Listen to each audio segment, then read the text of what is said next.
Hello and welcome to Castle of Horror, the show dedicated to horror movies and awesomeness. This week, we have a look at the 1974 ish, made earlier than that, released in 1974, Captain Kronos Vampire Hunter. This is episode 397. Bear in mind, if you haven't seen today's movie, we're going to be talking about it from the perspective of horror fans who have seen it. So, warning, spoilers ahead. This is actually a movie that is much, much more reachable than last week's film Deathmaster, which we had to watch on, the backs of ghosts wandering through the living room because it barely exists anywhere. That is This that is such a beautiful description for watching a movie that was chopped to bits on YouTube. yes, yeah. You should be right, or anything. Yeah, But this almost. one's available everywhere. So, all right. From Denver, Colorado, I'm your host, Jason Henderson, publisher at Castlebridge Media, home of the Castle of Horror anthology. With me from Austin is Tony Salvaggio, lead singer and bassist of the band Deserts of Mars, and lead guitarist of the band Rise from Fire. Say hello, Tony. Howdy. Howdy. Also in Austin, Mr. Drew Edwards, who you just heard a moment ago, is the writer-creator of the long-running underground comic Halloween Man, which you can find at Global Comics. He is a Best Writer Ringo nominee, Austin Chronicle Best of Austin Award winner, and a member of the PEN America Fellowship. Say hello, Drew. Fit for a king or For a Kronos. And finally, also in Denver, color commentary is what we still call it, from Julia Guzman. I'm sorry, the puppies went out of my office. Hang on a second. I hope he keeps. I need to tell Jason to keep the All right, let vote me of do that. confidence. Hey, Jason, you should keep the vote of confidence from the puppies. That was Yeah. funny. Yeah, they think that I do definitely contribute color commentary. There you go. See, that's what I'm saying. Mm-hmm. All right. If you- Okay. All right. We'll keep it. If anybody's listening, I just decided not to edit that. All right. And finally, also in Denver, color commentary from Julia Guzman of Guzman Immigration of Denver. Say hello. Hello. Hello, hello. All right. Captain Kronos Vampire Hunter is a 1974, this is what Wikipedia calls it, a British swashbuckling action horror film. Written and directed by Brian Clemens. This is Brian Clemens' sole directing credit. One directing credit from Brian Clemens, who wrote a whole bunch of different stuff. I mean, if you look at Brian Clemens, we'll talk about his career later. It's really fascinating because he wrote a lot of stuff, including actual screenwriter of Highlander 2 the Quick. This film There should have been only one. yes. Produced by Okay. Clemens and Albert Finnell for Hammer Films. It stars Horst Johnson, John Carson, Shane Bryant, and Caroline Munro. The music score was composed by Laurie Johnson, supervised by Philip Martell. It was released in 74. There was actually a novel that was written for this that was released earlier than that, which I find fascinating. And it was rated R. So I want to read that novel, though. I know. wonder... And there's two of them. That's the really interesting thing, because there was a 72 novel released in Great Britain, and then in 2011, literally 2011, there was a new novel that was put out by Titan, who puts out, all the novels, like the Aliens series and everything like that. So they released a new one, and I would love to look at it joins that kind of select little family of horror movies that received two novelizations, because I think we discussed there were two novelizations of Friday the 13th Part 3, and there's two novelizations of Kronos. All right. So let's get our opening thoughts. We will start with Drew. We'll go Drew, Julia, Tony, and then I'll go. Drew, Monsieur, what are your opening thoughts about Well, Captain Kronos, Vampire Hunter? you know how when we were doing Deathmaster and you were kind of being like apologetic about how much you love the movie and that you were felt like you were sort of dragging the rest of us into it? Yes. That's kind of how I feel this week, because like this is one of my favorite movies. I think it's definitely one of the best non-Terrence Fisher directed Hammer flicks. It's one of the first Hammer flicks I ever saw. not before Horror of Dracula naturally, but like it was in that. I have a lot of nostalgia goggles for this one. It's also a movie I think that was like really ahead of its time. If you look like at a lot of stuff that came after it, like Blade and Buffy and hell, Halloween Man even has some of this in its DNA. Just the idea that there's this monster fighting superhero of sorts. I like the folkloric aspects of it. I think it's got a lot of really cool scenes. It's a crazy mixture of genres, from like spaghetti western to swashbuckling sword fighting type action movie, and then of course Hammer vampire movie.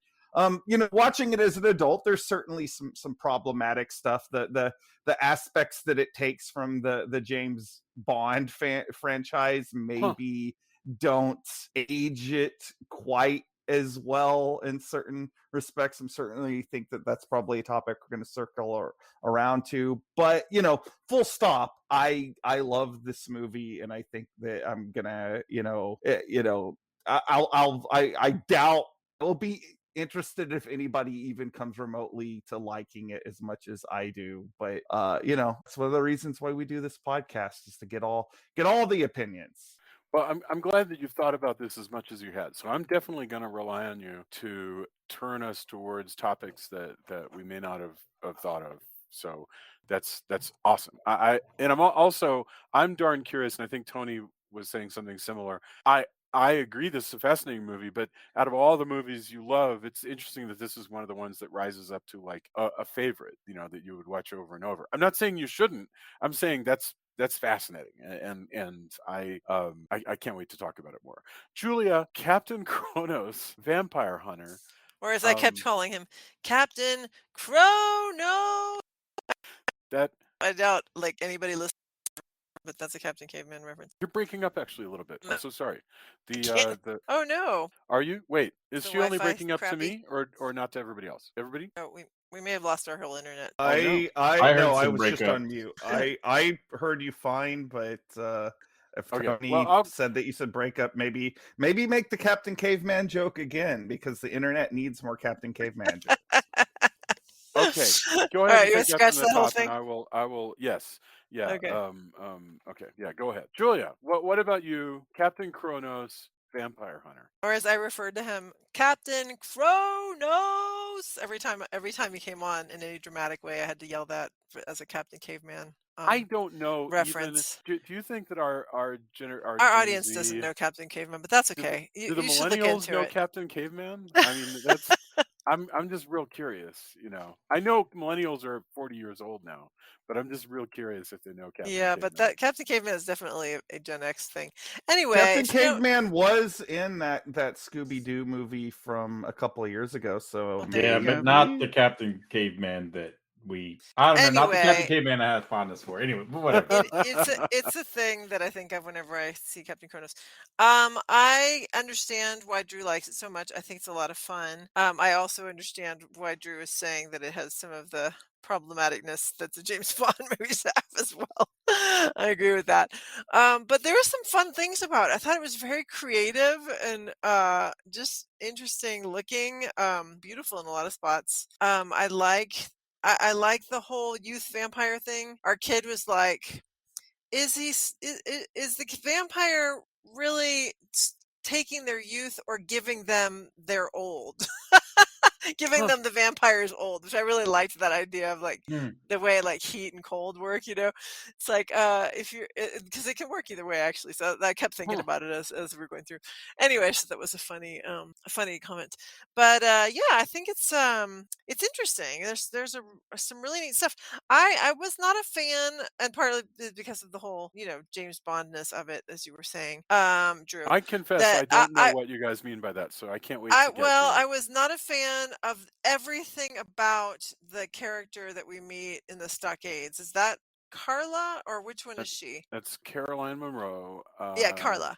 So Yeah. Carla, everything about Carla's character, I was just like, oh, eye roll every time. Eye roll. I just didn't like the character. I didn't She particularly care for the actress. It was annoying to me. Good. She's definitely a Kronos groupie and relegated to being a Kronos groupie in this, which Yeah. I Yeah. mean, that's for your, but that is like Carolyn Monroe's pretty awesome, and Yeah, but that I kind of didn't. frustrated me too. Yeah, I just didn't like her in this. I didn't like that character. But I loved the family. I thought they were great. So anyway, there's a lot of things that I enjoyed. So yeah, we can get more into it, but Fantastic. Well, thank you very much. Tony, what about you? I hadn't seen this in a long time, and I like it. I think it's fascinating. It's to me it's more fascinating than a movie that I find like I felt kind of cold to it a little bit. Like I felt it just kind of goes, but like it's all fascinating. It has tons of stuff I love. I also kind of wondered if this is one of the touchstones for Vampire Hunter D because of the nature of kind of the bizarre nature of some of the things. He also wields a Japanese sword for some reason, like in addition, but probably just because it looks cool. In addition to his does look cool. rapier, And right? his big capes and stuff like that kind of look like Vampire Hunter D as well. Come to think Well, of it, it's that's yeah. a really good point. It's Yeah. also very like it feels kind of Jodorowsky in a way. It's like to me it was like a little bit. Hey, you've got a tiny bit of your holy mountain in my vampire movie, Mm. and so taking big weird leaps, and we'll get into more of that I think later. But taking big weird leaps in surrealism in a lot of ways, even to the point where the fight sequences feel more like a stranger movie, or maybe even like I don't know, like in some ways I know that this isn't quite right, but if you were in my head you would understand it, like Zardoz in its surrealism in some places to me, and so I'm fascinated by the movie, and I like that they took some bold weird leaps throughout, but on the whole I found myself kind of coasting and getting to the next like interesting, that's cool and neat and kind of fascinating, but it didn't warm me up as a film. But it is rewatchable in the sense of like it's doing something that I think other, even a lot of other Hammer movies weren't doing. So Well, and it certainly zips along. I mean, it's only sure, about 90 minutes long, so there's not even it's full of so much stuff. There's not even much time to be disenchanted or even bored or anything like that because no, the movie's just already on to something else. the Um, the yeah, stealing of the youth, or giving of old, I think that was great, by the way. Is an interesting twist as well. So there's tons of really cool twists, and who doesn't want a swashbuckling vampire hunter yes, and his cohort that can, they can forge weapons. And this is, I would also, I know that there's been comic book adaptations. I would read a manga of this as well. yeah, for sure, Like, absolutely, yeah. and just the bizarre, I think the bizarre surrealist nature of some of it would lend itself to something like that also, where something comes out of the blue and you're like, whoa, that is unexpected, which is again kind of why I tie it back to some of the strange things in Vampire Hunter D that I love. I think you're right. Like this is just how like I think you can make like a through line to Blade and Buffy with this. I mean, definitely Vampire Hunt.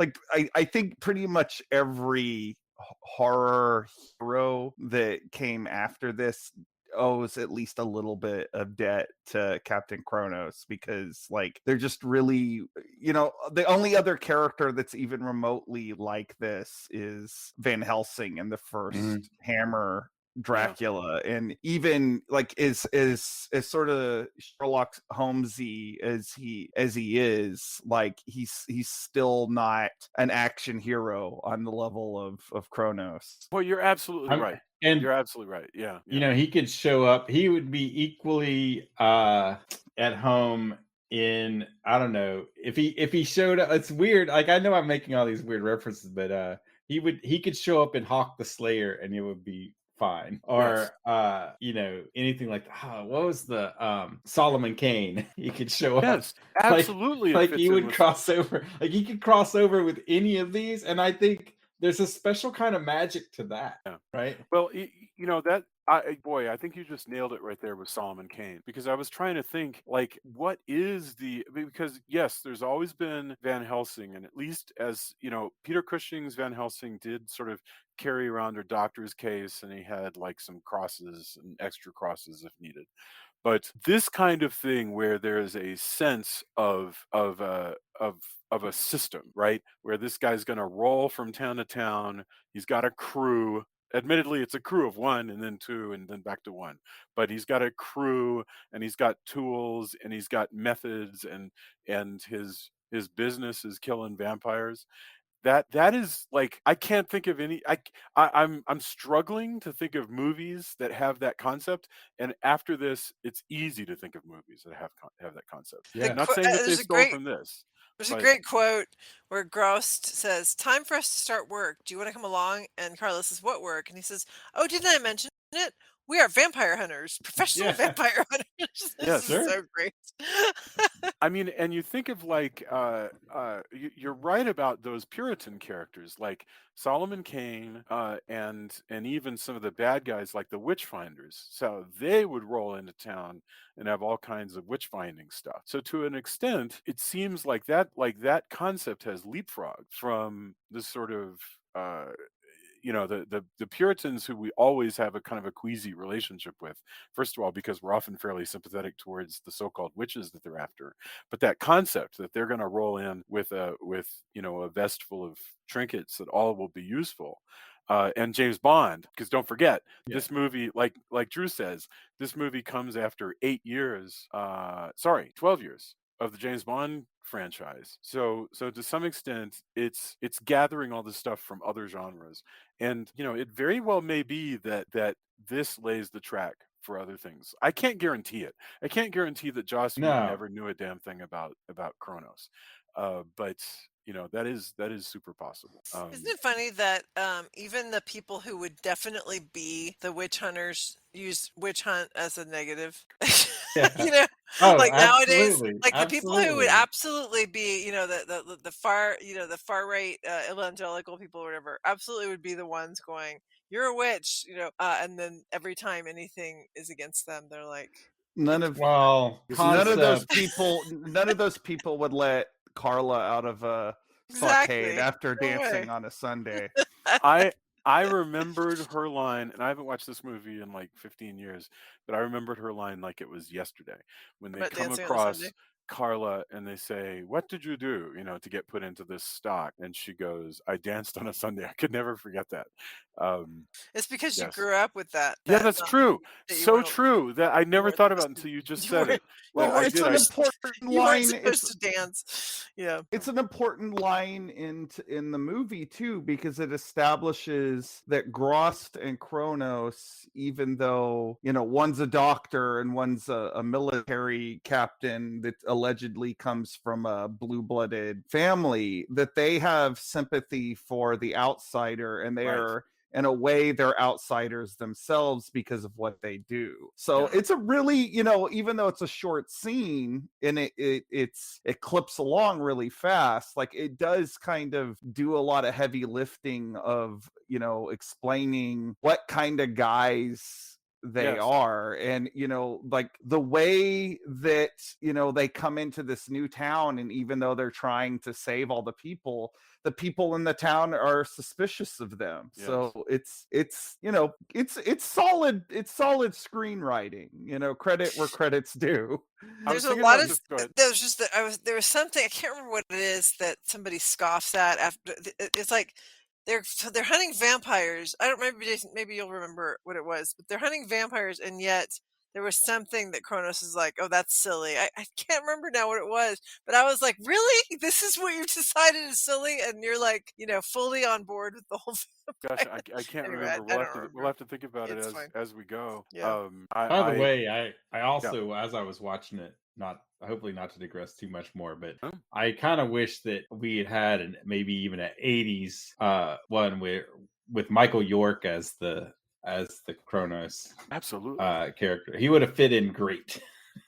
Yes. Or even in the As a 70s, he would or in have the fit '70s, true. Yeah, he could have taken over. in. I mean, the guy who plays Yeah. Kronos is, I mean, We have Horace Johnson is great, but I would have loved to. What's You know, funny is Michael York would have made a great. Like they kind of look similar enough, or even better, you know, his brother as a villain would have been great. Like any of that, like I just oh kept picturing gosh, that yes. Can that you as a imagine? whole thing would Oh, have been amazing. But you know, if you had had a series, this movie didn't take off because, frankly, because Hammer was running into all kinds of financial difficulties and didn't right. didn't secure good distribution for the film. But let's assume for a moment an alternate world where it did. Yes, Michael York appearing as Captain Kronos's long lost brother, who is the evil Captain Kronos, maybe the He vampire. could be Count Kronos vampire. Oh Yes, man. yeah. Can we See, get can I go? I'm gonna start my everything everywhere all at once hopping to get to oh that to man, that get to that dimension where because he yes. would be perfect because they have a really similar vibe in my opinion. You know what I find fascinating about this, and I think we should dovetail this into a discussion first of the concept of the character himself. Yeah, right. Captain Kronos himself. But I think maybe because this is only a 90-minute film, so no two scenes. Basically, there's no time to repeat any point twice. There's which I have to say I respect a lot. Because I do like short movies but it means that there's really not a lot of time. We don't really get this. I almost feel bad because this is almost a meaningless comment about this kind of movie. But I feel like we don't actually know Captain Kronos that well. We know that he carries grief and anger towards the vampires that killed his family, but that's like literally the most commonplace like background for a roaming vengeance hero that there is my family was killed by monsters, now I kill monsters. There's not frankly the most interesting thing about Captain Kronos, I mean, he's physically beautiful, all right. He looks like a member of ABBA. He's very pretty. He's got long blonde hair. He's as pretty as Carolyn Monroe. I mean, and but the most interesting thing about him is the capes and the cigars. Like the fact that he likes to smoke these little cigars. Well, You know. they imply that it's marijuana. Oh, do they really? I didn't Yeah, even. Chinese herb. Oh, yes. Okay. All right. I mean, David Duchovny made this comment about X-Files, where he said the way to find your way into a character is to think, my character likes clothes, but he loves boots, or my character likes movies, but he loves porn. Whatever. Like which is the case with Fox Mulder, and but I can't really tell you much about Captain Kronos other than that he likes these cigars. The character remains a little flat to me, and I you know, I I want to say that I thought that the costumes were really good and really kind of put it pretty squarely in the early 1800s, like the first decade of the 1800s. But the mm. hair was fully 100% 70s, You like didn't find 1970s. Kronos's hair to be period 1970, all to the be hair was period accurate. 1970s. I was like I every mean, time because I was looking it up just to see kind of what the different clothing would be, and I was like, oh my gosh, the clothing that all these people are wearing is really spot on for some of the Mhm. paintings I was looking at from the early 1800s, but nobody had anybody's hair. I mean that's sort of a Hammer trope in of Oh Yeah. yeah, itself. boy. Is that it's kind of mod gothic, like Yeah, even yeah, going yeah, yeah. Mhm. Well going said. back to the ones in like the 60s where people would be dressed very Victorian, but the women would have these sort of beehive For sure. Right. hairdos. And like the Sarah character, the sister of the Durwoods, Oh my, Yeah, yeah, yeah. yeah, she's even wearing like men's clothing, which like the Yeah, and she clothing has short hair, itself which is no woman would have had. Yeah, no, yeah, yeah. she's I love cool but her very look so much. anachronistic. Oh, Oh she's my Yeah. great. gosh. I love her look so much. She looks like a model straight out of like late 60s London. She is just to die for. I loved that. Well, And you're right. There's it's the Hammer thing of this is a past, but it's a past that never really existed. It's right. it's Well said. it's Mhm. Yeah. it's its own fantasy world, which you, you know But like Tony says, it's one of the alternate realities. Yes. true. Yep.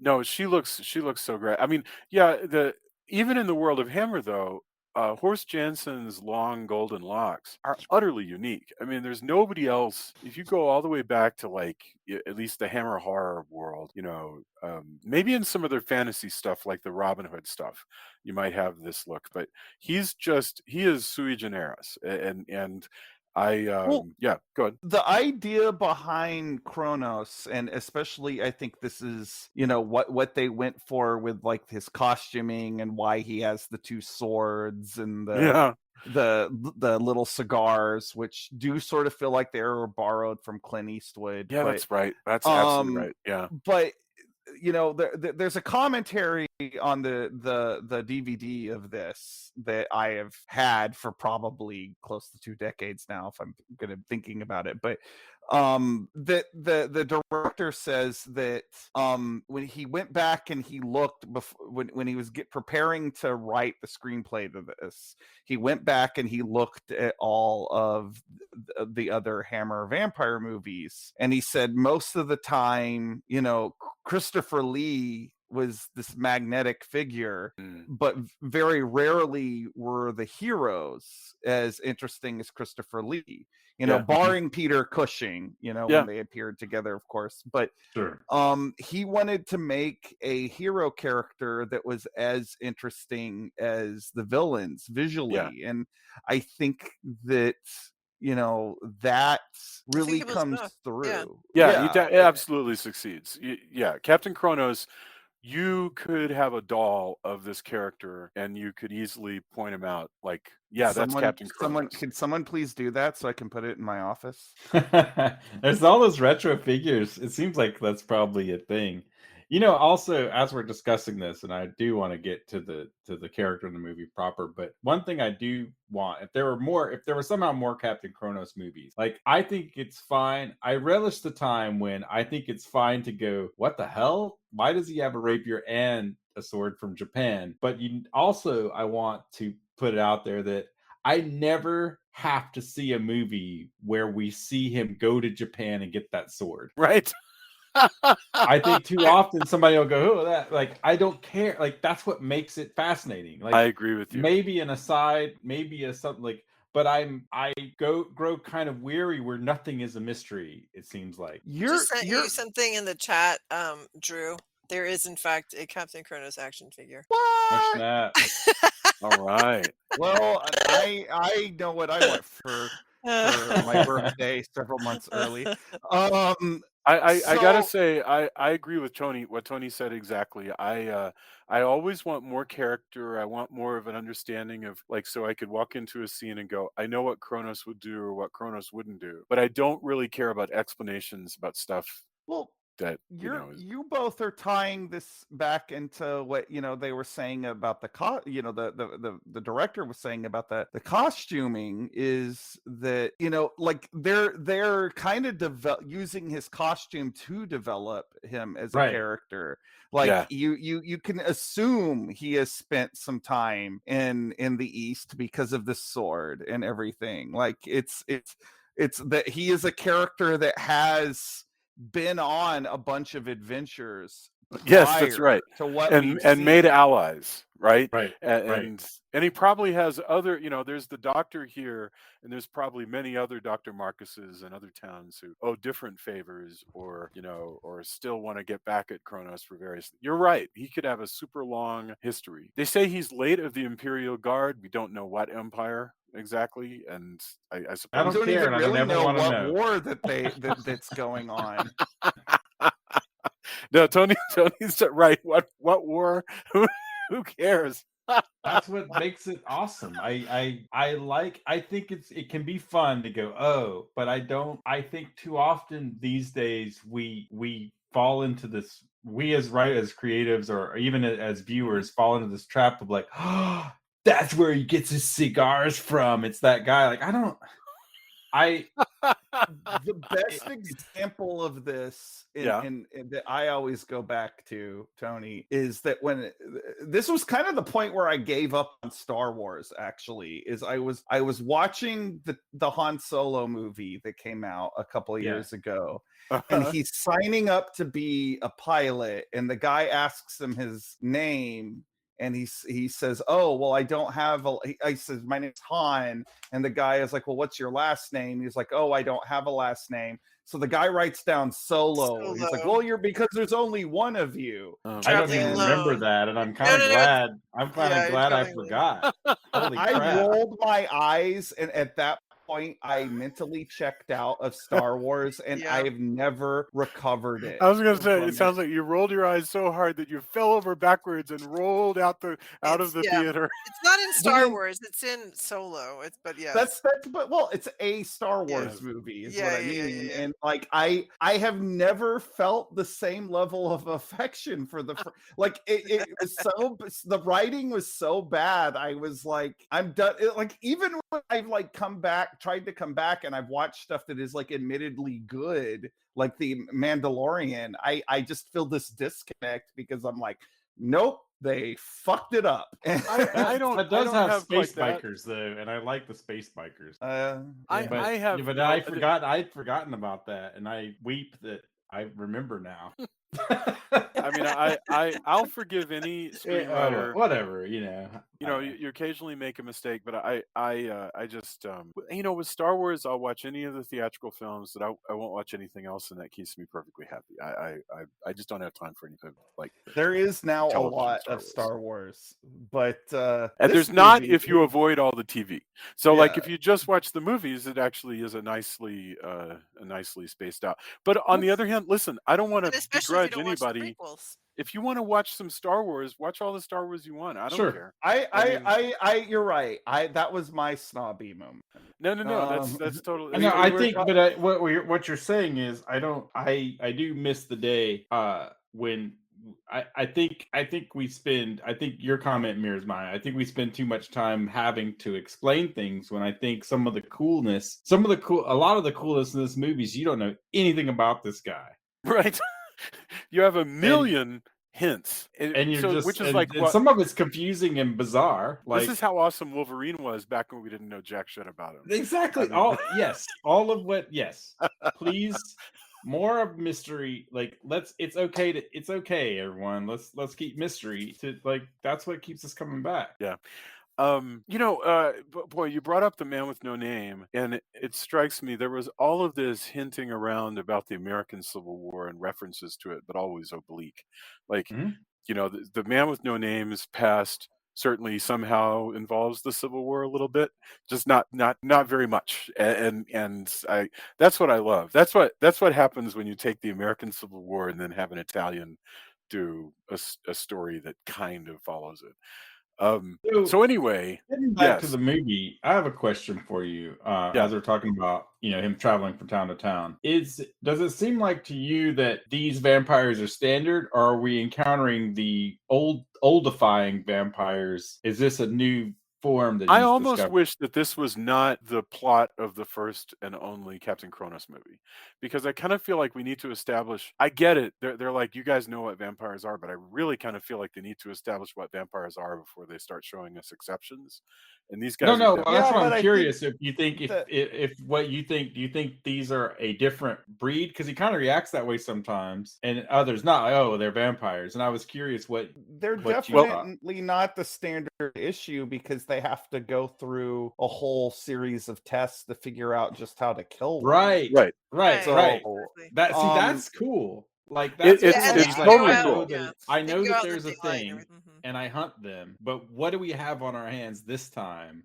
Right. Is an interesting. Again, that's what makes this movie Mhm. like. There's a lot of fascinating choices. well, Yeah, So It's you like if have you a have a vampire character hunter who who hunts. hunts vampires, but also is like evidently in this world, not every vampire is the same kind of vampire, which I guess again is why I put all these different movies and things like Vampire Hunter D in my head because there's like variations of things throughout the world. Yeah, And their so word vampire includes both satanic blood drinkers, who are right. literally satanic and literally blood drinkers, to creatures that you and I probably wouldn't even regard as vampires. You know, Right. that there are supernatural creatures, and they all fit under this umbrella term vampires for him, including these guys who are oldifiers basically, and they're Which just coming Right. back to the Buffy thing is she's Buffy the Vampire Slayer, but she slays all the monsters.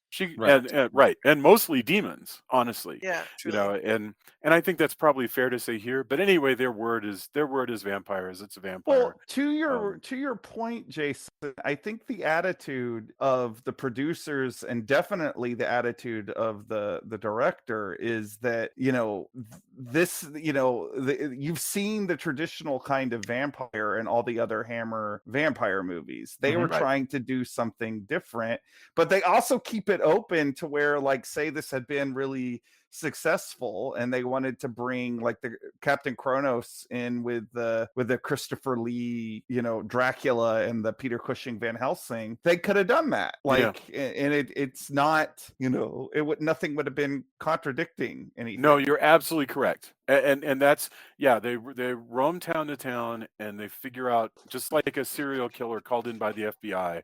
What are we looking at this time? Oh, this guy, hunts mimes, and they'll start laying it out. What a fascinating serial killer that would be, by the way. A mime serial killer? Yeah. No. He hunts mimes. He's not a mime serial. Well, he might be. Who knows? They by the time we're done with that thing that we have yet to plot out. But yes, It was that would in be. plot twist. It was an actual invisible wall we couldn't get past. It was an actual box that you were trapped in. You Yeah. were suffocated to death. See, now that's an act. That's a perfect Fireshark production. Look, there you go. The mime killer. He's- Fear. That would be, He's you know saying what? he's The more I miming, he's think about joking. it, That's funny. Oh, no, dear Lord, the more I wait. think about it, the more I want to see this movie because it's kind of hilarious because it's like Seven. You know how Seven, like they all die in ways that are appropriate for their sin. It'd be like, I hate mimes so much. I'm putting in a box. You are going to be trapped behind a wall. You're just going to be hanging on a rope that you're trying to pull on. That's great. I kind of love that idea. I put him. He went into the basement behind that wall, like the step down thing. We were like, no, he really went into a pit. Yes. I totally want to Oh, see Fear man. is the mime killer. Yes, that's Fear a great is the idea. mime killer is the perfect name. Oh my God. Oh, Jason. Sure. I don't want Okay. look. We should talk about the movie, and I don't want to pat ourselves on the back for that. But I want Fear is the mime killer. Oh my gosh. That's got to be at least a short story, if nothing Well, else. I mean, if you wanna write it, I do run a publishing company, so we Holy probably have that out by damn. the end of the year. Somebody's gonna steal this from the show. I never worry about that because we're faster than whoever can steal. Have you seen how long it's taken me to write things? All right. But okay, so we talked about Horst Jansen and the nature of the vampires. I really like his crew's not very big, but for the purposes of this film, it does include Carla.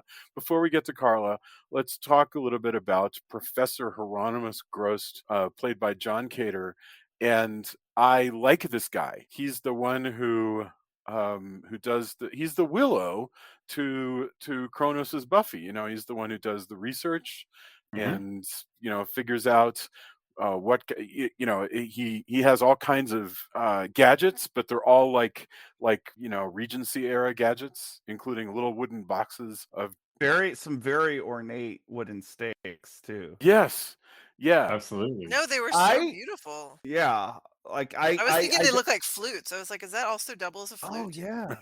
What I also love about him is that he is a rare, maybe the only that I can think of, heroic example of the what they would call on TV tropes, the Igor trope. And he's probably my favorite character in the movie because he kind of comes in, he's the go-between between Kronos and all the sort of more normal characters, but he's also very eccentric in its his own right. And I think he's like just how like Kronos is cooler because he's mysterious. This is a guy that I would love to know more about. Like there's a part with him and Dr. Marcus, and they like that we only get a snippet of it, but they're playing chess.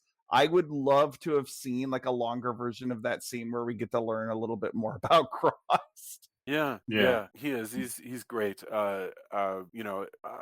Let's see.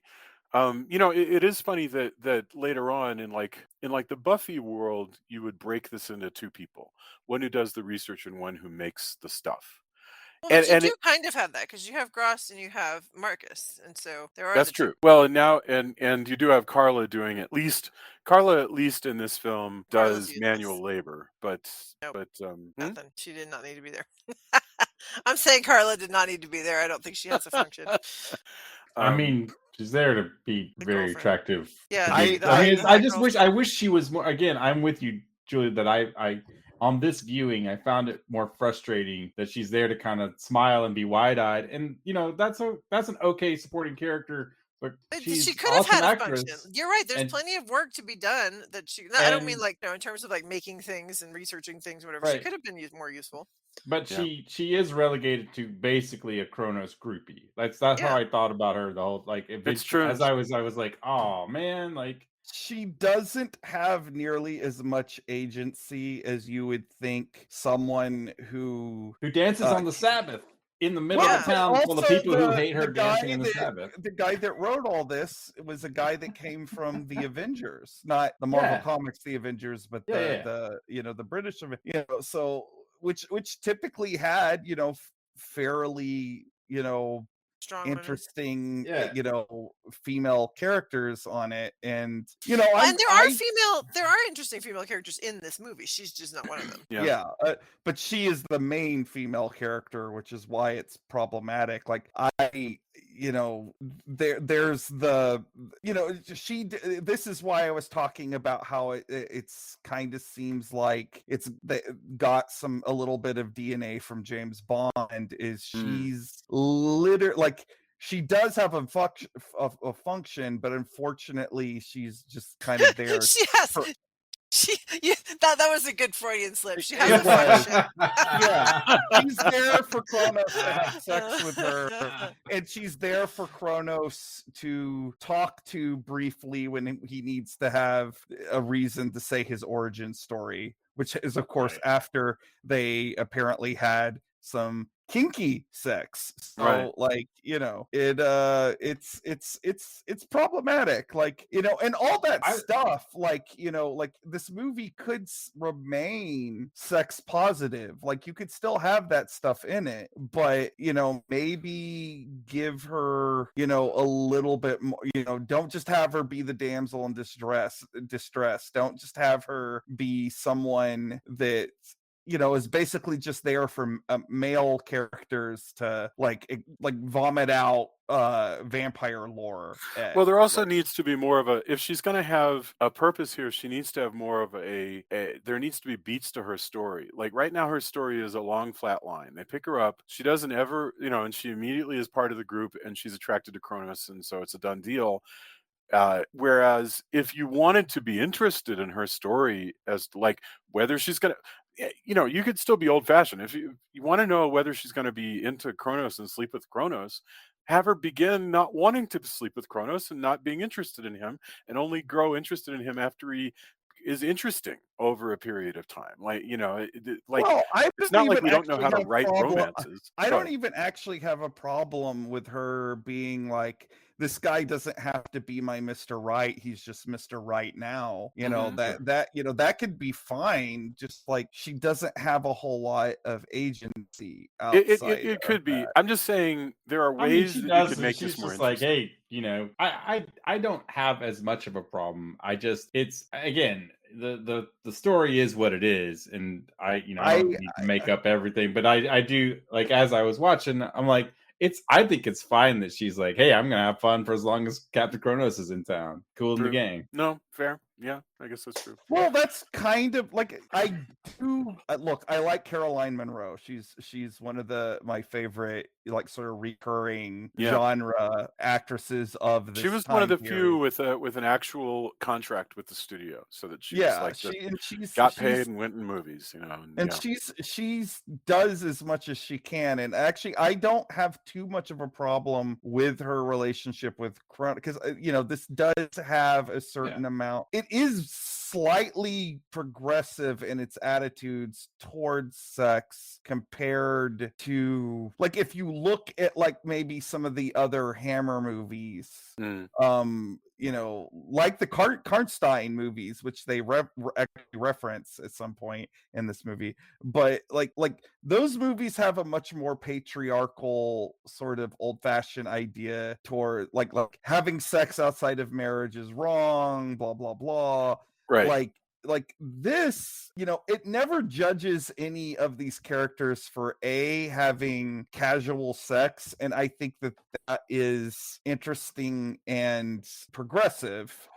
But Yep. she herself is still a very underwritten character. And look, to your point, Tony, obviously none of the, like my criticisms aside, this is a movie that I have watched dozens of times. Like I probably more than dozens. I consider it one of my favorite movies. But, to Julia's point, anytime I watch it with Jamie in the room, Jamie rolls her eyes at all of the stuff about this character. So like Julia is not wrong. Oh, of course, yeah. No, I mean we're more or less on the same page as far as Yeah. that. I just like I think it's a cool character that I just wish had more going on in the plot, I think right? that's fair. I think that's fair. Like I just, I think with like this is like one of those things where I look at it like I think if you had done one more script revision, you could have made something Absolutely.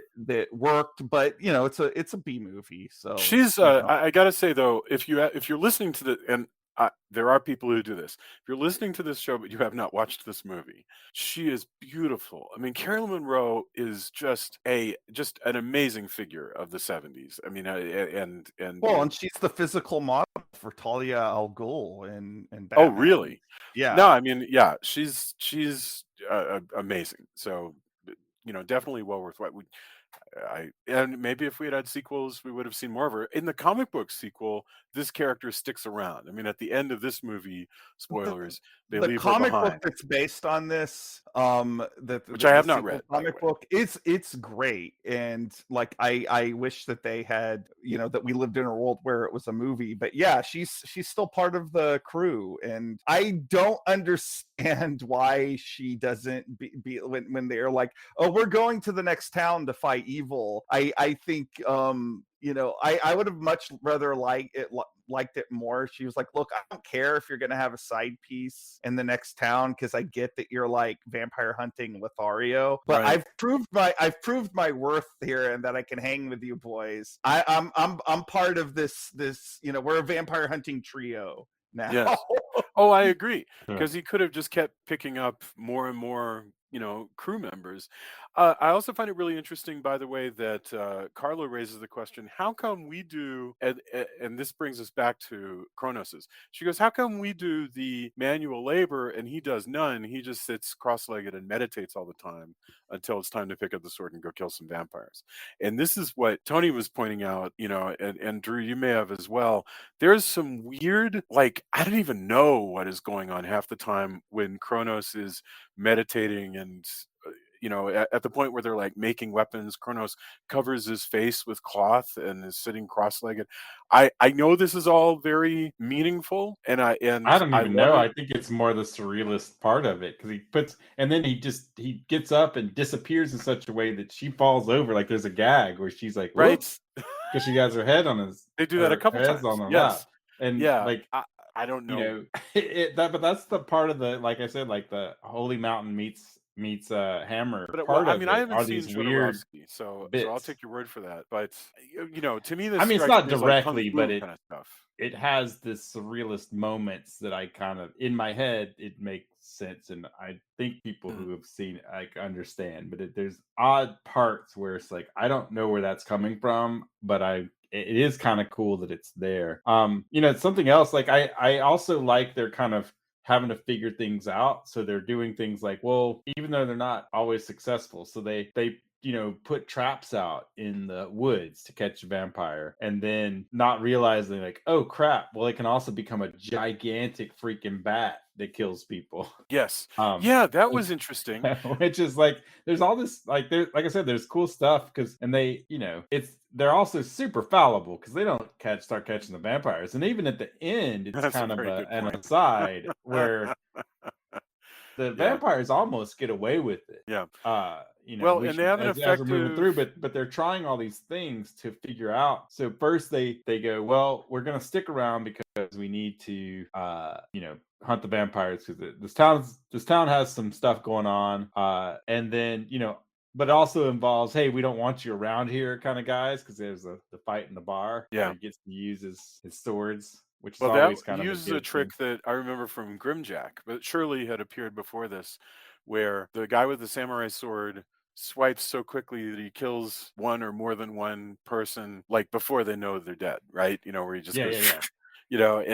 and all three are dead. Ian Hendry, who plays the main bully, kind of gets a long stagger around and fall. But that's great. But they did that. They ripped that off in Grimjack, who also Well, carried a samurai sword like it. I I mean, again, Grimjack is something that I think you can probably direct at least some of its DNA Oh, back absolutely. Yeah. to this. But you're talking about that scene in the bar, like both of the scenes in the bar, even before Kronos shows up with this like bully trio, like that. Those are some of my favorite scenes in the whole hmm movie because hmm they're like straight out of like a cowboy movie. oh, Yes. exactly. But aside from that, they do something that I feel like what is great about this movie also is that it's this collection of great faces Mhm. and that's something I think 20th century movies, particularly movies I would say during like the late 80s and 90s, it's there's there you starting to lose actors and actresses that had faces with Mm. character, and this movie is full of faces that have a lot of character to it. Like, even though like the people, like a lot of the people are like very good looking, they're not without like quirks to Mhm. them. And like, I don't know, like that's another thing that I not that this is the only movie that does that, but like it's something that I really find precious about it. Yeah. Yeah, absolutely. It is well cast with minor characters, who are all interesting to look at. Dr. Marcus is fascinating to look at. Yeah, I agree. Dr. Um, Marcus also says Kronos, and so, like I love how he says Kronos. yes. Yes. Yeah, I think it's interesting that they've got a rather effective mystery going through the whole thing where you're not sure who's the real vampire. And they very effectively make you pretty darn sure that you know who it is because it's supposed to be obvious. So if you've seen movies that it's not the person that's supposed to be obvious. It's supposed to be the sister because she fears being old so much. It's not going to be her, but I was pretty certain it was the brother. I never imagined it was the mom. And I certainly never imagined that Hammer was going to go weird and go, not only that, but this is a sequel to the Karnstein trilogy because she goes, I'm actually a Karnstein. Right. Fascinating. I mean, that's just wild because all of a sudden Hammer has tied Kronos in with three movies it already made, and I just thought that was fantastic. And it does not tie it in with the continuity of Peter Cushing, but you wouldn't have to work too hard to pull that off. Uh, there's I another element. Go ahead, Tony. Yeah. Yeah, and I also like we kind of brushed on it, but I also dug the discovery part, the detective part of it, where they go it takes them some time, where they go, okay, well pretty sure this guy's a vampire, so let's test it. So they stake the guy, Yeah. and then they're like, well, he's certainly a vampire, but the stake didn't really work. It didn't. He's not human, we know now, right? But we know like which works, so they're trying all these things, and Yeah, that's a the that's a guy, ghoulishly but funny it is scene. ghoulish in the fact also that they are torturing this vampire. Yeah. They hang him in a chair, and he's like, hey, don't do this to me, I'm Yeah. still this guy, and they're like, well, no, you're a vampire, you're terrible, Honestly, you're gonna kill Tony, people. But he is actually sort of begging them to kill him. Yeah. Yeah, that's It's true. But Can you it's hear me? you know what I yeah, we mean. can hear Like, you. I can yeah, hear you. Okay, because I was talking before and nobody was hearing me, so I was like, "Uh-oh," I was like, I went out and come back in. Oh oh, no. Um, sorry. Well, hello. no, that's okay. No, I was just gonna respond to something Jason said before about that you said that you didn't think it was the mother, but I assumed it was the mother because they whoever saw her in the woods was like it was a really old person and then she had that mask, the old Mm. person mask. So I was like, well, it's got to be her then because everybody else Hmm. doesn't appear old. Like Well, there's I no mean, okay, anyway. fair. That's So I feel like they were kind of hinting at it. yeah. I mean, well, you knew something was up with the mom because she always had that mask face, and this is actually a weird thing for a film because you're like, is that just bad makeup or is that character wearing a mask? I was glad it was And a mask because otherwise it would have been really bad makeup. And it turns out the character's wearing a mask, although it leaves if that were the this is just something that you can't poke at too much because if it's a mask, how come the people around her didn't notice it was a mask? But whatever. Because she's That supposed to be old. No, the idea is that she's gotten old, really old, but she's actually very young because she's a vampire. And so, but the kids aren't supposed to know that she's a vampire, so they should believe that she's old.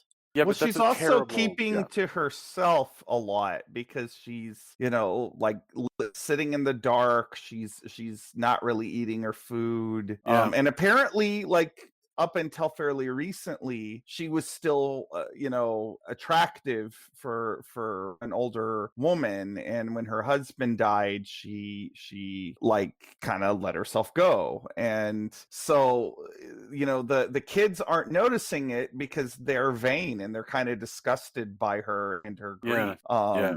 And maybe if they weren't assholes, they would have noticed that Right. even though her face is so wrinkled, she still has like the hands of a 40-year-old. So, Yeah. Well, like Yeah. also, let's not forget that some people wouldn't get stuff because she can charm and hypnotize people Yeah, too. that's absolutely They Yeah, don't right. know she's the You're extent probably of absolutely it right. wiped. yet. Yeah. She's probably wiped their memories 1,000 times because she immediately She she gave them immediately brain wipes the scrambly. memories. Yeah, as soon as so it's just like what's his name? That's the Winter Soldier. Sebastian Stan's character in the Yeah. MCU. Yes. He I'm still trying to remember his name though. What's his Bucky. name? Bucky, thank you. Bucky. Yeah. Yeah, it's like Bucky, he's always getting his brain wiped. So I think that's what's happening with them because as soon as they see her, as soon as anything goes wrong, she's like, "Oh, hypnotized. You forgot Yeah. everything. Nothing of this has happened." Yeah. No, Yeah, you're what you're we do in absolutely the right. shadows has ruined it. Now all I just think of is the brain scramblies. Hmm. That's I yeah, I I love that show so much, but I've only seen like one season, so I need to Oh, watch well, there's a whole the Super Bowl episode involves them wiping people's that's what I'm referring to. Where they go No, to I the haven't seen it. superb owl party. Yeah, you'd have to see that. But now because of that episode, that's all I think about now when I see vampires wiping memories. But you do owe Awesome. it to yourself to see that episode now because it's Okay. ridiculous. You recommended Los Spookies, and you guys were so right. So I definitely Love that show. need to watch the rest of what we do in the shadows.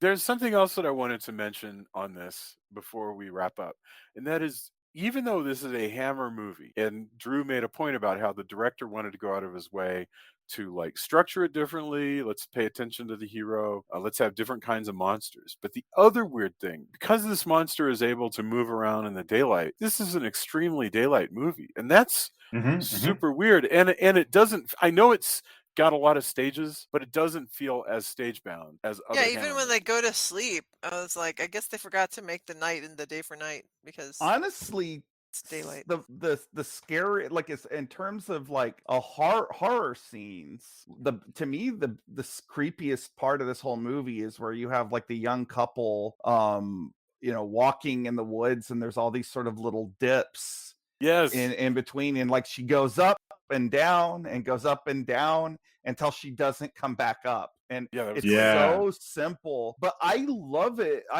Because most horror is set at night, like I love it when a movie can have some daylight horror in it.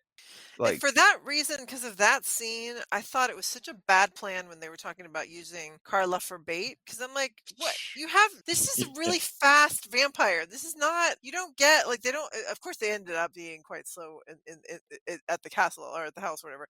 But it usually this vampire works very quickly. I was like, Yes. you don't have time to rescue this person. Also Yeah. smart again because even when they decide like, well, we can try. I think we can track a vampire. They go, oh crap, we can't. It's harder to track a gigantic bat that can also do all the same thing, like can kill people in the same the way. way they one of the ways they track them is so, pardon the unintentional pun, batshit, because they're literally burying dead toads in the ground, and the idea is if a vampire crosses over the toad, it brings the toad back to Brings it to life. life. And What a new, wonderful And new there's all idea. that. That's again why I think it influenced. Like it's such a.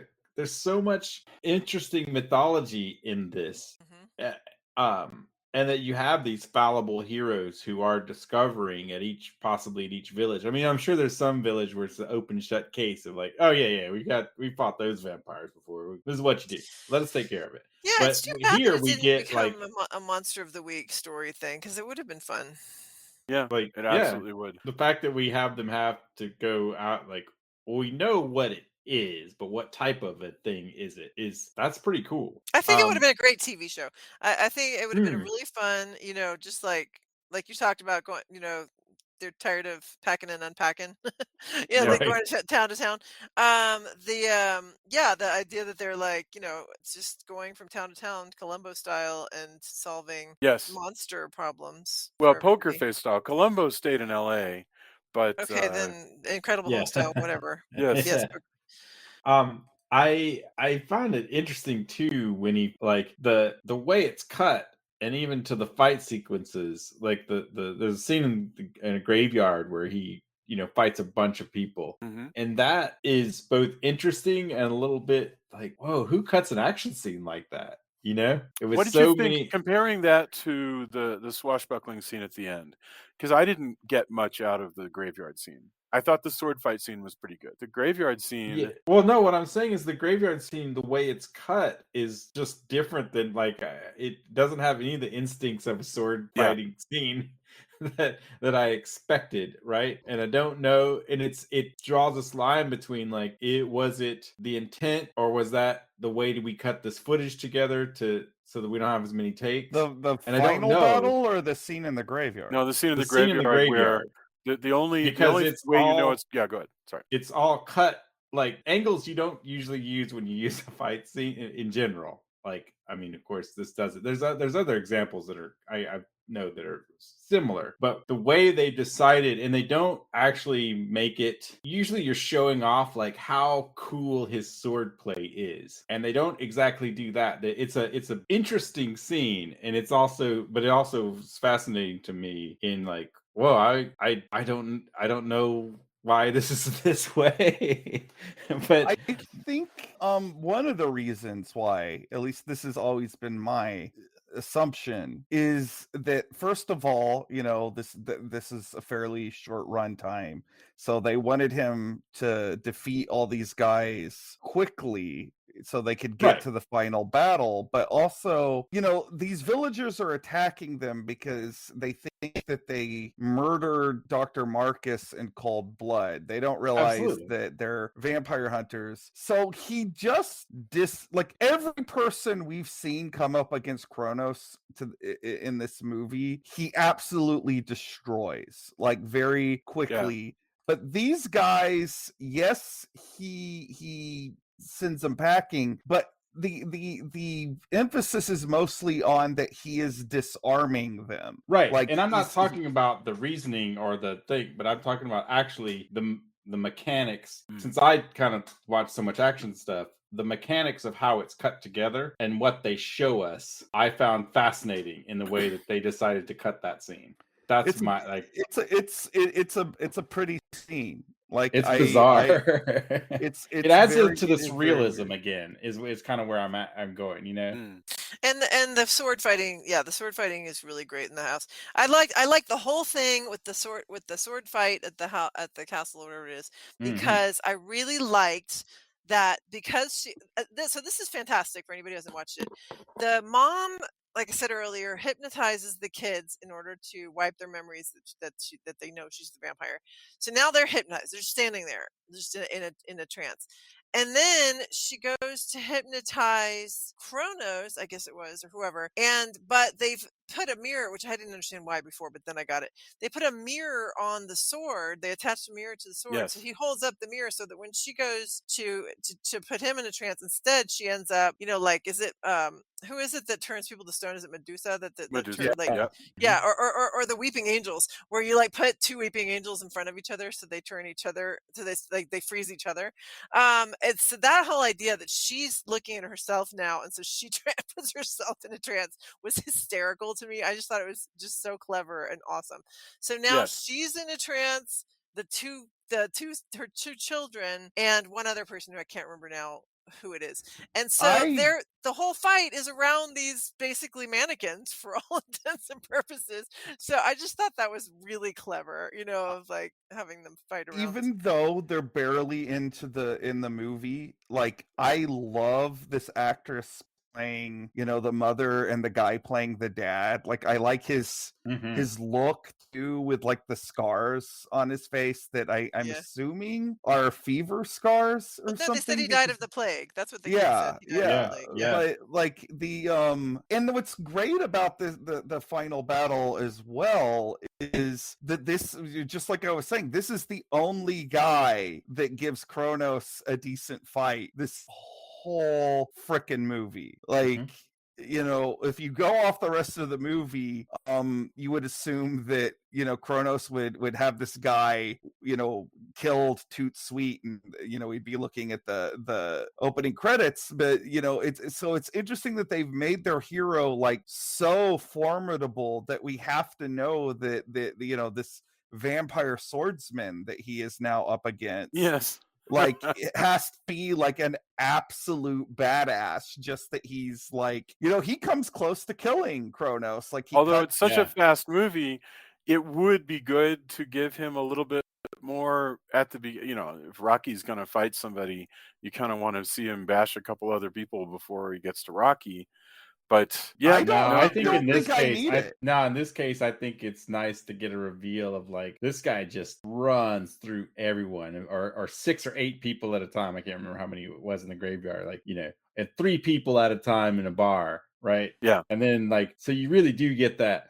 Oh snap! This Well, and this vampire is really like, where you been hiding, kind of. we already Yeah. know that the Count is a good swordsman because Yeah. it's on his grave. Like Yes, Right, it's been they right, say discussed. that he was the best swordsman of his generation. So, right. I guess you're right, and now we he's got vampire powers. So, like, Yeah, man. The bar thing was hilarious when you mentioned the bar thing. That you got this guy who's been tormenting the town forever, the bully of the town, and then when he pulls out his sword, he like pulls it out, puts it back within like half an instant. And it looks like you're like kind of like, what? What'd you do? And then you see the two henchmen kind of start gushing blood, and then they drop, and then the main bully guy just does this really dramatic Shakespearean death scene where he kind Right. of yes. stumbles around, falls down. That was hilarious. Like that's what I'm saying. There's a lot of really great moments in this Can film. I There's a Agreed. lot mention of in funny that Agreed. things. same bar, I don't know if it's in that scene or the earlier scene, there is a blind woman who gets no lines, Yeah, that was but weird.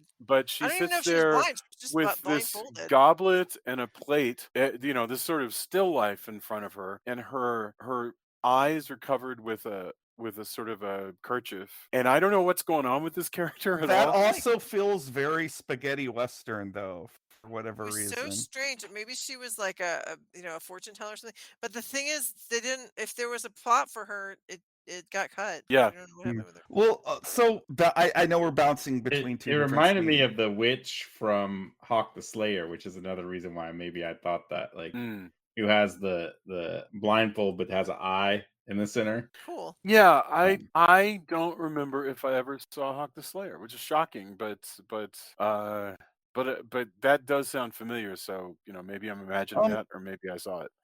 Um, something else about again, I know I'm bouncing between two different well, scenes, it's quite all but right because we're about to wrap up and get our final well, thoughts. then going back to the final scene, like the final fight. One of the things I also going back to my earlier comments about how like the actors and actresses in this have like a lot of character. This actress who's playing Lady Durwood, even though she's younger, I don't know how old this actress is. Like, Mm, but even though like she's younger than a old crone, as they use the terminology of the movie, she right. doesn't look like a child. Like when when they reveal her, like she's not like a waif like her daughter. Like she's fuller figured. She looks Yeah. still older, like more mature looking. I don't know if she is Yes, actually older. yes, they kept her. How old is she? she was born in 1935, and the film was made. It was filmed in 1972. So that would be. I'm doing the math with the calculator because I don't want to get it wrong. Approximately 37. Yeah. So Okay, she's so not young. she's young-ish, but like she's not, and Mature. Yeah. she is an adult, Well, a full-fledged adult, and I think that's cool that even though this is a vampire movie and like they could have taken that mask off of her and cast like someone that was 20, but they didn't, and I think that adds to the like the fact that this was going to be sort of like a vampire family unit Hmm. yeah, eventually, that's what I was gonna say. Is they made a conscious decision to keep her as a matriarch well, of that's the exactly vampire it. clan, You've hit it. and that's Yeah. that's She's cool. gorgeous, but she's also has like a matriarchal Yeah, vibe to and they her, and I chose to keep her as the mom of the Right. matriarch of this family to hold it together because the father is there and as I this don't think that sort they of would do that now. I think that they Hmm. probably would cast like a 20 something in this role, and I think that would have been a mistake because she's much more interesting to look at to me, first of all, and like secondly, Yeah. like she has this a more like lived in quality that works for somebody that's supposed to be a mother. So like Yeah. I don't know, Yeah. I really love the casting in this movie. Absolutely. I'm totally Yeah, I with agree you. with you. I think it's super annoying when they have a person who's like younger and supposed to be the parent because either they've gone back in time or whatever the reason. It always feels like I don't believe, or you know what, like that. My kid loves that show. Uh, what's it, Jenny? What's it, Jenny and I don't what know is it? what. Like the mom and daughter. It's like a really young mom. It's a Oh, Netflix I don't show. know. It's just it's And a revamp. whatever. It's the new Gilmore Girls. I can't remember what Yeah. that's called. Yeah. I But I just don't believe the mom because she's just too young. I just don't believe her as a mom. And so I think, yeah, I think you're right. I think having her be a mature actor makes it easier to believe that Well, she's actually the especially mom, even if also she's that not. you have only so many scenes with her, which is really only this scene, and both of the vampire both as Lord and Lady, like they cut like they're really interesting characters, even though they're only in this one scene. Like they totally work as the big bads of the movie, even though we got so little of them. So again, just kudos, For good And casting. for anybody the who's yelling at the podcast right now, it's Ginny and Georgia. Okay, I looked it up. I'm sure that there's like people listening going, Ginny and Georgia. It's Ginny and Georgia. Well, and Yes. absolutely there are in life young mothers. You're just saying that you're not Yeah. that I impressed with know, their I'm I saying know, I know a performance. 42-year-old that's a grandmother. I mean, stuff no, I know. happens, Sure. but Lauren Boebert, who is one of our Colorado congresswomen, is about to be a grandmother at 36. Yep. And she's very proud about it. Mm. Yes. And she's believable. Yeah. Uh, I don't know if I she's a don't think she's believable believable. character. Yeah, I I don't believe think more she's in the believable. vampires. okay. I'm gonna go back to what I was thinking and avoid that because Sure. I Okay. first I'm gonna take a long breath to compose myself. And then I'm gonna say I like especially that all this is going on because they also turn it around and you think they're almost might be, I know it's brother sister, but it falls into almost the evil twins trope of, we think maybe, Yes. oh, they the bad, are they the big bad Yeah, that fall, and there's a lot of horror movies with kind of that evil twin vibe absolutely. or brother and sister, but they're close enough in this scenario that it still Right. has that feel of that trope. Oh yeah. And you're like, oh no. And then she hypnotizes, like, no, forget about what's going on. And I think that's kind of cool too. Like all of that stuff is really great. Yeah. Absolutely. And it goes differently than I was sort of expecting. And that was great. I was very happy about that. All right, we definitely should get our final thoughts about Captain Kronos Vampire Hunter, and then I want to have a chance to come around to you and see what you've got for this week's endorsements. We've been all over the place, but I think that we've actually covered all of this movie. But if you're listening and you feel like there's something that you want to talk about more, come to the Facebook page and let us know, or the Twitter, which all of us are all over. I'm Okay, not, well, but you could be. You but I'm you not. if and we'll I'm saying pass if any if question you're along looking to for you. me, don't go to Twitter. I will not see it. All right, Drew. Final thoughts. Captain Kronos, Vampire Hunter. First of all, I hope I haven't like bulldozed over everybody else on the podcast and Mhm. my enthusiasm for this movie because again, this is a personal favorite. Like this is a movie I've watched. I don't know how many times, but I've watched it a lot of times. Like and like it's one it's a we were talking about comfort food movies Mhm. before. This is definitely a comfort food movie for me. Like it's a movie I'll watch if I'm bummed out and it cheers me up. And it's one of my favorite Hammer movies. It's just one of my favorite go-to vampire movies.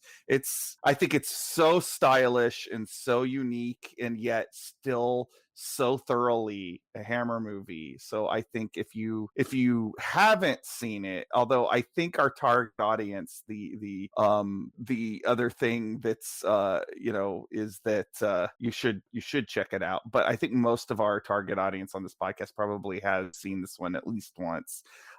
One aside before I shut up about Captain Kronos. The thing I always laugh about when I go to get my DVD copy is that for whatever reason on the box art that they did for this, it's a picture of Dr. Marcus instead of Captain Kronos on the Yeah, I can't cover. understand that. What's that That about? is a really strange choice, and I can only think that the people who made that DVD art didn't actually watch the movie, It's and they possible. somehow thought that it was the same character. But I always laugh about it.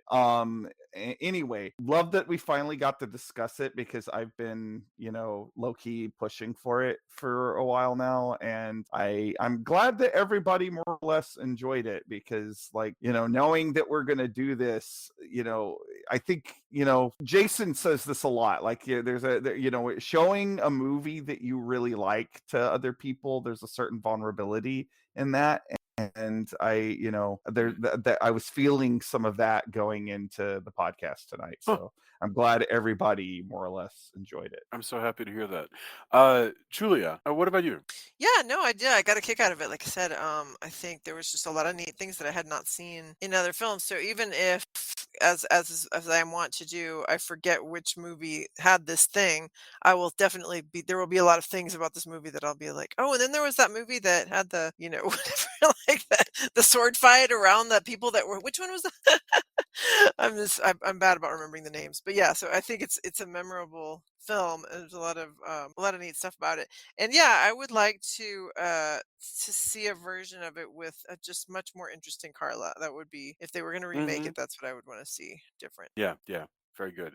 Tony, what about you? I mean, I still fall in the, I find it more fascinating in the aggregate than a movie I would watch over and over. But as we've been talking about it, there's so much interesting stuff that is worth watching over and over just to catch all the, like, Mm. well, why, why they make this choice, or how cool is that? And the chances, again, I've said it before, but I like when people aim for the fences and are artsy. sometimes that can Yeah. feel purposeful in a way of like it's artsy, right? Like I'm in your face, right? But I think I'd rather people try that. Sometimes it works, sometimes it doesn't. But I think the parts where they subvert the traditional Hammer universe stuff is fascinating. Also, by the way, Julie, I meant to say it earlier, but I would totally watch also a vampire hunter who plays a flute that's also a stake. Yeah, Or right? plays a series It like that needs plays to this like exist. I mean, there's so yeah. many things like, that are a weapon, like canes that are weapons. Sure. A flute that's a weapon, that's, A like, a really sharp good a sharp idea. wooden flute that Yeah, can be turned totally. around like because they play these haunting tunes and then stabby stab Exactly. stab Oh my god, would be I love amazing. it. I would Yeah, totally I've been picturing that in my head since you mentioned it and how that would work. And I would, now I have a whole cast and crew that's basically like the vampire version of Ninja Scroll. excellent.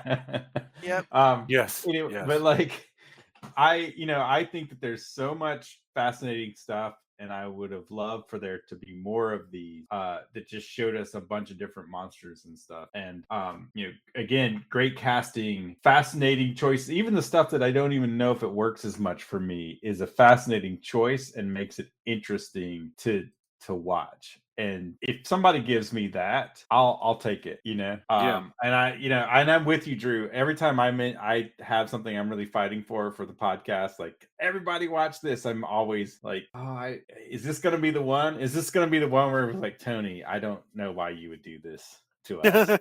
Like I live in some form of fear of that, even if it's mild. Every time I'm really pushing for something, so I get you. But yeah, this is I like discussing it, and I like it's got a vibe that you don't see very often. And I do agree that I think its influence is felt, which is also fascinating to me because, as I've said before, finding the side influences that directors or creatives have, Yes.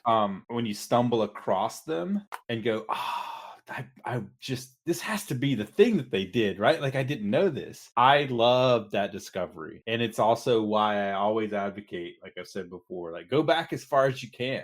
Go back as far as you feel comfortable. Add these things to your palette as a creative or as a just even a viewer of stuff. And you don't have to, but it's always my recommendation because in my brain that discovery aspect is key to my enjoyment of movies. Yeah. Like it doesn't have to be Excellent. for everyone. I don't. Yeah, life's too short. Don't worry about it. But to me, it's one of the things. It's why I love watching dozens upon dozens, if not hundreds, of movies a year. Right? Thank you very much. I love that. For my part, I love that this is a movie that actually struck us all better than a lot of the films where there are a number of movies we've watched that did not resonate as well with all four of us as this has. We don't tend to we don't number grade films the way that, for instance, they do on the monster movie Happy Hour, and maybe we should have, but we never have. So there's no way of telling. But I would say if we did, this film would score relatively high compared to other films that we've done. So I'm super impressed. Also, really neat if you're a Hammer fan. It's kind of cool to touch on these movies that are from this period that Bruce Wright called the kitchen sink period, which is when it's the later days of Hammer, and it's when things start to get a little strange. I mean, this movie came out in 1974. That's the same year as The Legend of the Seven Golden Vampires. It's the same year as Frankenstein and the Monster from Hell. This is a weird period. Hammer doesn't quite look like Hammer, but it's still enough Hammer that it's different from everything else. So that's I mean, pretty awesome. in Yeah. that, eventually you could have ended up where somehow the characters from Seven Golden Vampires moved to a country where they happen to come across Kronos. Like you could do that. That Absolutely. could be a thing, and I kind of wish that was a thing too. But I like that kitchen sink idea of. I mean, I don't know. That's just the stuff I love. So Yes. Okay, let's get our endorsements. I am dying to know. For those of you listening, this has been one of those times when we talk for 2 hours about a movie. That's actually fairly rare that we go 2 hours talking about one movie. But I'm I don't dying think to it is. know. I don't think it's very good. I feel like it is. I feel like I think there's a challenge there to go look now at all the Dawn of the Mm, Dead. mm. Dawn of the Dead, I think, links. was probably one of our most robust conversations. It went literally for like 3 hours talking about Dawn of the Dead. Like Yeah. we picked that movie apart. But Like a zombie picks apart a human being. I know, like that guy in Day of the Dead. We just Yeah. unstrung it. Got it. Joe got him. Yeah. Okay. Endorsements, my friends. Drew, what do you have for us? Well, I'm gonna get the selfish thing out of the way and say that you can still go nominate things for the Ringo Award, and I sure would like it if our listeners would go and nominate things that relate back to me in these various categories, which is best writer, me, Drew Edwards, obviously. Best web comic, Halloween Man.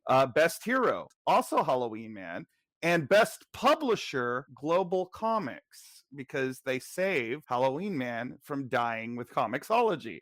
So yeah, if you enjoy even if you're not a comic book fan, but you enjoy me rambling on about things like Captain Kronos, Vampire Hunter, show your support that way. It costs you nothing but a few moments of your time, but I would really appreciate it and be very grateful. So that out of the way, when I was perusing Netflix this last week, I came across a European werewolf movie called Viking Wolf. Don't let the semi-ridiculous title turn you off. It is actually really good. It's a mother-daughter kind of movie where a teenage girl gets bit by a werewolf, and she is dealing with the outcome of that. All the while, her mom, who is the sheriff of the town, is trying to figure out these bizarre murders that are happening at nighttime. And I was just jonesing for a good werewolf movie, and this definitely fit the bill. And sometimes with streaming services, I think if you dig into their foreign content, you can find some really interesting stuff, and this was definitely a case of that. So Viking Wolf on Netflix. Excellent. Julia, what do you have for us? Not a whole lot.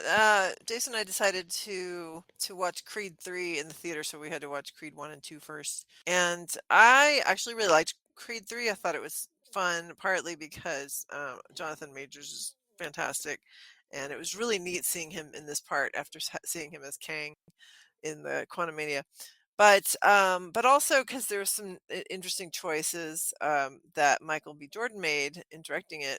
I think Tony, you would like it because he did a lot of Japanese anime stuff in the fighting, and I liked it. I don't think this is a spoiler, but Sylvester Stallone chose not to be in this film, which made Jason not like it as much because he's like, That's true. I like the other movies because they had Sylvester Stallone in them. So anyway, but I enjoyed it, and I'm not even a boxing fan. I just thought it was fun movie. Excellent. And I enjoyed watching those too, so that was really cool. Tony, what do you have? Let's see. I'm trying to think of everything. Again, I'm back in the studio, kind of recouping with the hired gun guitarist. He's really good, and we're trying to finish up the new Deserts of Mars album. And on the plus side, though, it's making me. I tend to listen to everything a lot because I have a vested interest in making sure the album's good. But it's making me really smile. And as sad as I am to lose a guitarist due to just life being life, it's unfortunate. I'm wishing Bradley all the best. But I've been doing that. But I've also watched the new Santo movies, or the new set of 2 Santo movies that have come out on Blu-ray, and that was really kind of cool to go back that far to the beginning of things. I rewatched with a friend Operation Wolf Hunting, which I think I've told people about here, and it is a ridiculous amount of smashing up things and gore and gunfights and all the all the things that are good, but also in the way that makes you go like, "Oh no! Holy crap, that happened!" So, and it was that way after seeing it again on Blu-ray. So I feel pretty confident that if you don't mind some gore and just insane horror action, Operation Wolf Hunting is there for you. I try to think of. Seems like there was a couple of other things that I was watching recently, but I seem to have lost track of that. So that's on me. There's a bunch of stuff I need to catch up on as well. I've also really been enjoying this season of the Wu-Tang docuseries. I don't know. It's fascinating as a musician, and person who digs on the music And you itself. re-endorsed Poker Face last week, and I will re-endorse Poker Face this Yeah, week. and what a satisfying It is a really good show. finale as well. Yeah, Just it was great. we caught the finale, and it does the thing where you're like, you know what, that would be an okay ending, but Yeah, also, boy, do I want to watch the 10 next season. seasons of this. Exactly. That you have hit upon like my pet peeve about series that have not been renewed yet. Make sure that your season 1 finale can be a series finale if Yeah. need be, and 100% you are correct. Poker Face delivered on that. Yeah, So totally. yeah. Wonderful. I have no endorsements that haven't been mentioned because I've been in deadline land, but it doesn't matter. I'm so happy we had a chance to talk about this, and I will gladly accept all of your endorsements. So thank you very, very much. Gosh, that brings us to the end of this film. We will be back next week with Near Dark. Near Dark is next week, so that will be Is super that fun. near next? So- Oh, I guess you're right. I So was wait, thinking you're that was our- telling me that we are doing 2 movies that I have been pushing for forever back to back. Yes. So Yeah, then, that's right. so I'm then I'm our with you our on Near Dark though, Drew. Ugh. our special crossover with our friends over at Monster Movie Happy Hour is in 2 weeks. Then Is in correct? 2 weeks. Yes, Awesome. Can't wait. that's right. Yeah. So that'll be that'll be really. I'm really looking forward to that. That's a Paul Naschy movie, and I cannot wait. So that'll be cool. All right. So thank you, everybody. Come to the Facebook page. Let us know what you're thinking, and have a wonderful, wonderful evening. Bye, everybody. Night. Night. Good night.